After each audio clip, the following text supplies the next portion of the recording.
কেমন আছেন? আমি যারা আসন্ন 19তম প্রিলির জন্য প্রিপারেশন নিচ্ছে, অর্থাৎ প্রিলি ভার্সেস আপনার যে 100 মার্কসের যে এমসিকিউ লিখিত, যেটা আপনাদেরকে অবগত করে রাখছি যে আপনারা কিন্তু জানেন যে আসন্ন 19তমতে কিন্তু যে 100 মার্কসের এমসিকিউ পরীক্ষা হবে। এই লক্ষ্যে কিন্তু সাদিক পাবলিকেশন এবং আনোয়ার স্যার যৌথভাবে আসন্ন 19তম জন্য কিন্তু লিখিত কোর্স ইতিমধ্যে চালু করতে যাচ্ছে এবং ইতিমধ্যে ভর্তি শুরু হয়েছে ইনশাআল্লাহ। এখন আপনাদের কাছে আমি এখানে কিছু জিনিস দেখাবো। আমি বলছি যে আপনারা কেন আনোয়ার স্যারের কোর্সটি বা সাদিক পাবলিকেশন কোর্সটি করবেন, কি জন্য করবেন, এটা একটু ব্যাখ্যা আমি দিব এবং কিভাবে আপনারা একবারে পরীক্ষা দিয়ে আপনি আসন্ন 19তমতে শিক্ষক হবেন, এই বিষয়ে কিছু দিক নির্দেশনা আমি আপনাদেরকে দিব। যেমন আমি যখন অনার্স কমপ্লিট করি, অনার্স কমপ্লিট করার পরপরই আমি 14তম শিক্ষক নিবন্ধন দিয়েছি এবং আমি প্রথম শিক্ষক নিবন্ধনে স্কুল এবং কলেজ দুটোতেই ভালো ফলাফল পেয়েছি আলহামদুলিল্লাহ। তারপরে আমি 15তম শিক্ষক নিবন্ধন দিয়েছি, সেখানে আমি স্কুল এবং কলেজে উত্তীর্ণ হয়েছি। তারপর 16তমতে সর্বশেষ আমি কলেজে নিবন্ধন দিয়েছি, সেখানেও আমি সর্বশেষ উত্তীর্ণ হয়েছি। অর্থাৎ আমি সর্বশেষ টোটালি আমি শিক্ষক নিবন্ধনে 5টি সনদ অর্জন করেছি। এখন আমি আপনাদের এই জার্নিটি একটু শেয়ার করব এবং আপনারা আমাদের কোর্সে কেন যুক্ত হবেন, কি জন্য যুক্ত হবেন, এই বিষয়টি একটু আলোচনা করব। দেখেন, আপনারা ইতিমধ্যে দেখতে পাচ্ছেন যে আমাদের আসন্ন 19তম ম্যাথ রিটার্ন কোর্স, অর্থাৎ বিষয়ভিত্তিক যে এমসিকিউর যে কোর্স পরীক্ষাটা হবে, এই 100 মার্কসের একটা কোর্স প্ল্যান, মানে আমি আপনাদেরকে একটু বলবো যে আমরা কিভাবে পড়বো এবং কিভাবে পড়লে আমরা প্রথম পরীক্ষা দিয়েই আমরা একজন শিক্ষক হিসেবে নিজেকে প্রতিষ্ঠিত করতে পারবো। এই প্ল্যানটাই আমি আপনাদের সামনে উপস্থাপন করবো। একটু ধৈর্য সহকারে 10টা মিনিট আমাকে সময় দিন।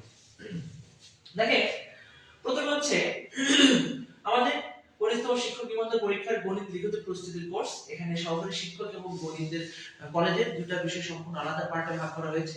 অর্থাৎ সহকারী শিক্ষকদের সিলেবাস এবং প্রভাষকের সিলেবাস টোটালি আলাদা। দুটো সিলেবাস অবশ্যই আলাদা ব্যাচে ক্লাস করানো হয় এবং আলাদাভাবে আপনাদেরকে সময় দেওয়া হবে।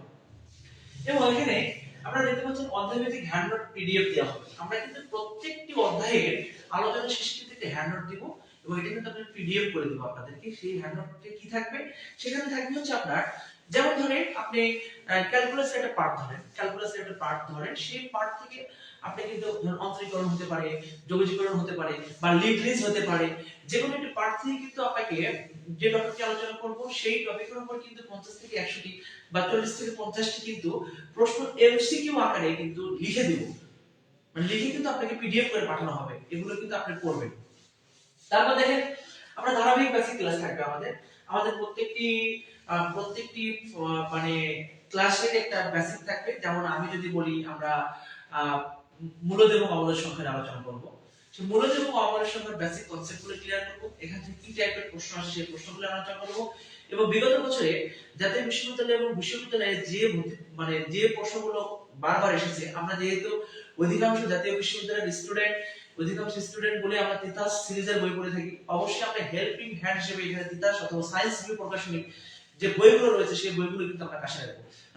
আপনাদেরকে আমি আবারও বলছি, আপনারা অনেকেই নির্ভরশীল যে বাজারের প্রচলিত বই, যেমন আমি বা আমার বইয়ের কথাই বলি বা অন্য একটা বইয়ের কথা বলি, যে কোনো বইয়ের কথাই বলি না কেন, আপনাদের অবশ্যই বইয়ের পাশাপাশি অবশ্যই একাডেমিক বইয়ের কোনো বিকল্প নেই। আপনাকে যদি ভালো করতে হয়, মাস্ট বি একটা একাডেমিক বই আপনার পাশে রাখতে হবে। কিন্তু আপনি কি এতগুলো একাডেমিক বই একসাথে সংগ্রহ করতে পারবেন এই সময়, বা আপনার কি সেগুলো পড়া সম্ভব? এই কাজগুলো গুছিয়ে দেওয়ার জন্যই কিন্তু আপনাদের সাথে আনোয়ার স্যারের কিন্তু একটা সখ্যতা তৈরি করতে হবে, যেটা কিন্তু আপনাদের কাজগুলো আমি করে দিব। এবং আপনারা ভাবছেন যে আপনাদের পরিশ্রম হবে, আমার কি পরিশ্রম হবে না? আপনাদের তুলনায় আমার 3 গুণ বেশি পরিশ্রম হবে। যেমন ধরুন জিওমেট্রিক প্রশ্নগুলো তো আপনারা জানেন যে সবগুলো বড় প্রশ্ন, কনিক্সের যে পার্টগুলো রয়েছে, এখানে যে একজনের সরলরেখার যে পার্টগুলো রয়েছে, আপনারা কিন্তু জানেন যে এই পার্টগুলোর যে অঙ্কগুলো সেগুলো কিন্তু বিশাল বড়, একটা বিস্তীর্ণ একটা পার্ট। এই পার্টগুলো নিয়ে যখন আমি আপনাদের সামনে আলোচনা করব বা আপনাদেরকে যখন আমি বুঝাবো, তখন কি আমার সেগুলো করতে হবে না, বা এগুলো থেকে কি আমার প্রশ্ন বাছাই করতে হবে না, যে কোন প্রশ্নটা সংক্ষেপে আসতে পারে, কোন টপিকটা আপনাদের এখানে গুরুত্বপূর্ণ, এই পার্টগুলো কিন্তু আপনাদেরকে এখানে মানে আলোচনা নিয়ে আসতে হবে।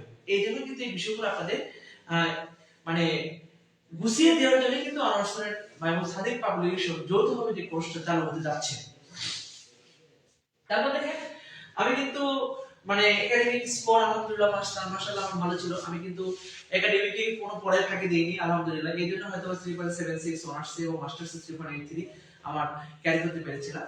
এটা আমার অনেক অধ্যবসায় এবং সফলতা। আমি অনেক পরিশ্রম করেছি এবং পরিশ্রম করার ফলে কিন্তু আমি এটা অর্জন করতে পেরেছি। তারপর দেখেন এখানে আমরা এখান থেকে দেখতে পাচ্ছি যে আমরা আমাদের কোর্সে কি কি থাকবে দেখেন।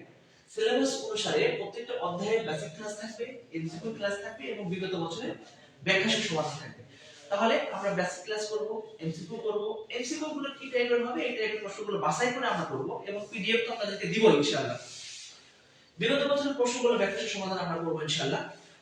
বিগত বছরের প্রশ্ন উত্তরগুলো এমসিকিউ আকারে সমাধান করার যে টেকনিক গুলো রয়েছে, যে শর্ট ট্রিক্স গুলো রয়েছে, এগুলো নিয়ে কিন্তু আমরা আলোচনা করব ইনশাআল্লাহ। তারপর আমরা এখানে দেখতে যে প্রত্যেক ক্লাস শেষে পিডিএফ আমরা দেব ইনশাআল্লাহ। আপনাদের সাথে 24 ঘন্টা কানেক্ট থাকার চেষ্টা করব, শুধুমাত্র ঘুম ব্যতীত।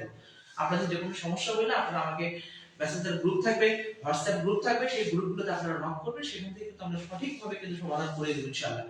তাই আর দেরি না করে আমাদের কোর্সে খুব দ্রুত সময়ের মধ্যে যুক্ত হয়ে যান। আমরা খুব দ্রুত সময়ের মধ্যেই কিন্তু কোর্সটা চালু করব এবং প্রথম 20 জন 20% ছাড় পাবেন। আমাদের স্কুলের যে স্কুল এবং কলেজের যে কোর্সটা চালু হবে, অবশ্যই প্রথম 20 জন ভর্তি হলে কিন্তু আপনারা কিন্তু 20% ছাড় পাবেন এবং আরো একটা অফার আছে। তাই আপনি যদি প্রথম 20 জনের মধ্যে ভর্তি হতে চান তাহলে আজই যোগাযোগ করুন। ধন্যবাদ সবাইকে। আল্লাহ হাফেজ।